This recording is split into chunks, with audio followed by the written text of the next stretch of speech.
reason that you want to be away from the shrubs and plants are because they could potentially catch on fire, and like we said before, that's not good, especially if you're in a windy area. Continuing on, you want to keep an eye out for existing fire rings. The reason that you want to keep an eye out is because you don't need a new if you have to. And what I mean by this by contaminating is starting a new fire and possibly damaging even more the environment that you're in. If there's already existing fire ring, then it's pretty much to continue building fires on that area, and you already know that someone has taken the other measurements into account and made sure. You want to choose the largest and most prominent fire ring there is, if there is one there. The reason they want the biggest one there is because so that everything can stay contained. You also want to find or make a site on bare mineral soil. And mineral soil is sandy and contains no organic materials. This is generally the best kind of material to build on because it helps aid the fire stay stable, and also because it is non-flammable, so it won't spread if anything spills out. And lastly, you want to build a mound and make sure the soil pad is at least 4 inches thick and a foot larger in diameter than the fire.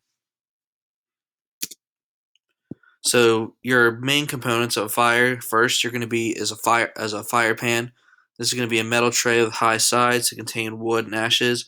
And as you can see on the right side of the screen where my mouse is, this can be a good example of a fire pan. Some examples of things that you may already own that could make a good fire pan is an oil drain pan or a backyard barbecue grill. Both of those make good fire pans because the main thing that we want to make sure that we have in this fire pan are these high walls that you can see me outlining here. You want these high walls so that everything can be contained within where you are. It should be lined with several inches of that mineral previously and propped up on small rocks to protect the surface underneath from the heat, so that you don't have anything under the pan that can be lit on fire or anything um, vulnerable. And your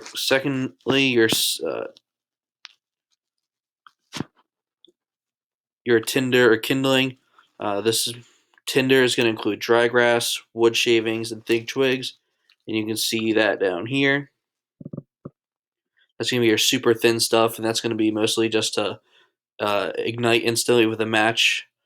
And then your kindling, secondly, is right here. It's not the best circle job, but those are slightly thicker twigs that can sort of maintain a fire a little bit better than the tinders do, and they won't burn out as quick. These are going to be essential in starting your fire because they'll be easy to catch a flame and be able to eventually give the flame off to the main firewood, which is what's going to maintain the fire and flame for the prolonged period of time. Alright, so now we're actually going to get into building the fire. You're going to light a small fire with the tinder and kindling, as we just discussed what that is.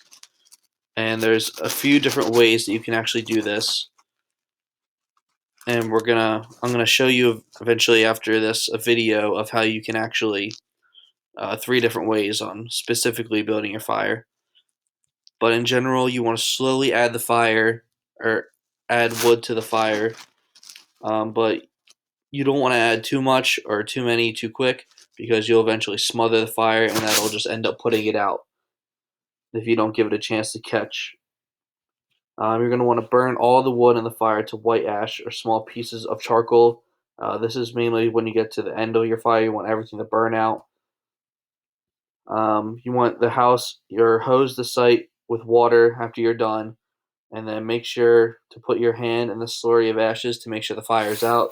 Because when you put out the fire and you're done with it, you want to make sure it's completely out so that no embers or anything can blow away and start a fire and start a forest fire or anything, because that's the last thing that we want to do. And if it is cool, you want to scatter the ashes over a broad area and then return the mineral soil that you used to build it to its original location so that we're being nice to the environment